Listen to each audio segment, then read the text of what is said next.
हमारे पूर्वजों ने हजारों वर्ष पहले महान साहित्य कैसे रचा। वेद, उपनिषद, रामायण, महाभारत, महाकाव्य और महान नाटकों की रचना कैसे हुई। क्या उन महाकाव्यों की रचना भी वैसे ही हुई जैसे आजकल के ब्लॉगर हमारे प्राचीन मंदिरों को देखकर कहते हैं कि यहाँ तो लेजर टेक्नोलॉजी का इस्तेमाल हुआ है। या फिर एलियंस ऊपर से उतरकर साहित्य लिखकर चले गए थे, या आज के सबसे आधुनिक लैपटॉप पर वे साहित्य छापे गए थे। सरल सी बात है कि वे साधक थे, गहनता से सोचते विचारते थे। उनका ज्ञान उथला नहीं था, उन्होंने उत्कट ताप और श्रम से साहित्य रचा। मेधा तो विलक्षण थी ही, अंतर्दृष्टि भी तीक्ष्ण थी। जीवन को देखने समझने की स्वस्थ दृष्टि थी। ठीक उसी तरह हमारे कलावंत भी साधक ही थे।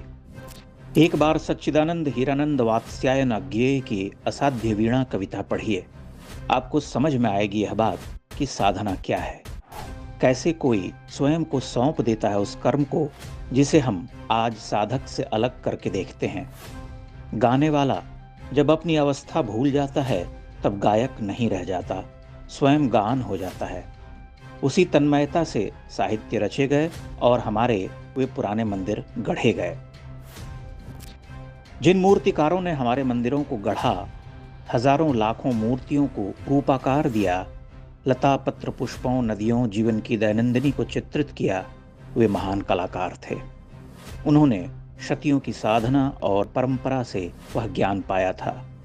खजुराहो के लक्ष्मण मंदिर के निर्माण के लिए मथुरा से 7,000 मूर्तिकारों को बुलाया गया था। वे मूर्तिकार वर्षों तक मंदिर गढ़ते रहे।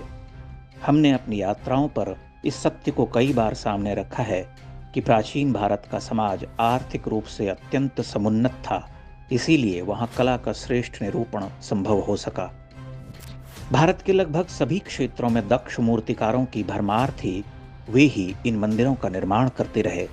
अगर मूर्तिकार विशाल संख्या में न रहे होते तो हजारों हजार मंदिरों का निर्माण भी संभव न होता।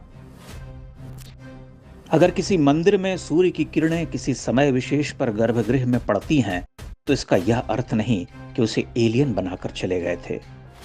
इसका सीधा सा अर्थ यह है कि हमें ज्यामिति का श्रेष्ठ ज्ञान था।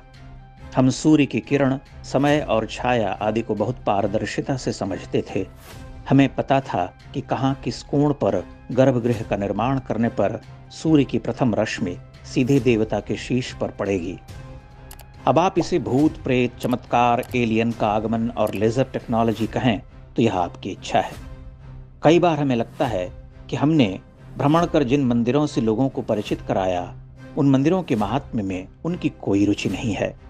उनकी रुचि इस बात में अवश्य है कि मंदिर निर्माता राजपूत थे या गुर्जर या फिर जाट। मंदिर एक रात में बना या भूत उसे बनाकर चले गए। कहाँ लेजर टेक्नोलॉजी लगी है, कहाँ मोबाइल फोन का प्रयोग हुआ था।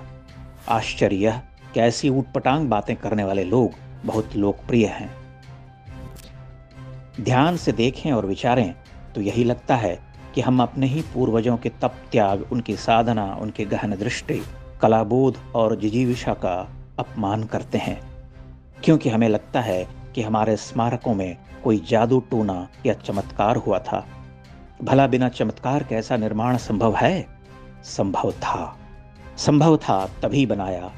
संभव था तभी रामायण, महाभारत जैसे महाकाव्य रचे गए। आप मेढक की तरह उछलते फिरते हैं, इसलिए आपको पूर्व के कलात्मक निर्माण में कुछ लेजर टेक्नोलॉजी नजर आती है। वह एक गंभीर कलाक्रम था जिसे अत्यंत गंभीर और दक्ष कलावंत पूर्ण करते थे। आप उनकी महत्ता समझिए।